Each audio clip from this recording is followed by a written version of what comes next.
আমার ছোট বোন আর ছোট বোনের জামাই আসছে। ওরা আমার জন্য কিছু নিয়ে আসলো। এখানে হচ্ছে ছোট ছোট মাছ, টাকি মাছ, মুরগির মাংস, রোস্ট করা হয় যে মুরগি, ওইটা কালার বাট মুরগি। আর হচ্ছে এখানে টাকি মাছ, টাকি মাছের ভর্তা খুবই পছন্দ করি আমি, জানেনই তো আপনারা, কম বেশি যারা ভিডিও দেখেন আমার। তো ওরা গ্রাম থেকে নিয়ে আসলো। আর এই তো হচ্ছে কাঁঠাল, কাঁঠালও হচ্ছে আমার অনেক পছন্দ, আম কাঁঠাল। এগুলো হচ্ছে গাছের একদম অরিজিনাল কাঁঠাল। তো গাছ থেকে কাঁঠাল পেড়ে নিয়ে আসছে।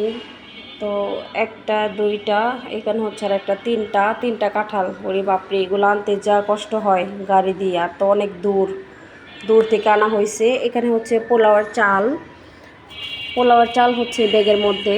আর এখানে হচ্ছে আমগুলো মাশাল্লাহ বড় বড় আছে, কিন্তু ফোনের ভিতর কেন জানি ছোটো দেখাচ্ছে আমি জানি না।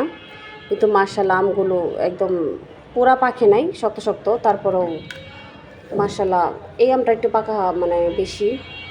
এটা এখন কেটে খেয়ে ফেলবো আমরা সবাই। মাশাল্লাহ আমের গ্রানগুলো অনেক সুন্দর বের হচ্ছে। আর আমগুলো মাশাল্লাহ অনেক সাইজে বড়, মানে বড় না ছোটও না, মিডিয়াম সাইজের। জানি না ফোনের ভিতরে কেমন দেখাচ্ছে, কিন্তু আমগুলো অনেক বড় বড়, মানে একটাই প্রায় আধা কেজির মতো হবে এরকম। আর এই তো পোলাওয়ের চাল, মানে আছে তো অনেক কিছুই, কিন্তু আনার মতো তেমনই নাই, কারণ এত দূর থেকে গাড়ি দিয়ে আনা মানে খুবই কষ্টকর জিনিসগুলো। তারপরেও নিয়ে আসছে। আর তিনটা কাঁঠাল দেখেন আপনার কত বড় বড় এক একটা কাঁঠাল। এই কাঁঠালগুলো মানে একটা নিয়ে তো আমি আসতে পারবো না। আর আমি তো আপনারা জানেনই বাসে একদম চড়তে পারি না। আর ওরা যে নিয়ে আসছে কষ্ট করে অনেক বেশি।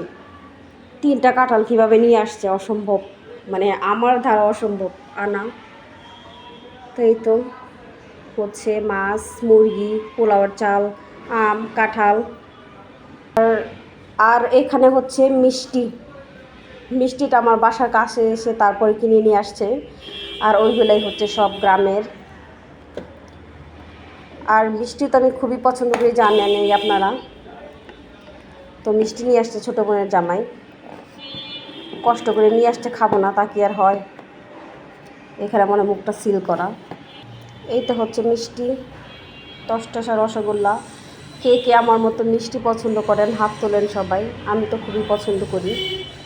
এই হচ্ছে মিষ্টি। এখন পর্যন্ত কিছু খাই নাই, শাশুড়িকে দিব, শাশুড়ি মাকে ডাক দিব, তারপরে খাবো। নাইলে উনি আবার পরে বলবে যে ওনাকে রেখে খেয়ে ফেলেছে সব কিছু। আমরা মেয়েরা যারা মানে শাশুড়ির থাকি, তারা তো জানেনি কেমন, শাশুড়ির অনুমতি ছাড়া কিছু করা যায় না। নাইলে আমি যদি একটা খাই, পরে আবার উনি খাবে না, রাগ করে বসে থাকবে। তাই সব কিছু থাকবে, উনি আসবে তারপরে খাওয়া দাওয়া করবো। আর আপনাদেরকেও দাওয়াত দিলাম, সবাই ভালো থাকবেন, সুস্থ থাকবেন, আমার জন্য দোয়া করবেন। ভিডিওটা ভালো লাগলে লাইক কমেন্ট শেয়ার করে পাশে থাকবেন। আর সবাইকে অসংখ্য ধন্যবাদ। আসসালামু আলাইকুম, আল্লাহ হাফেজ।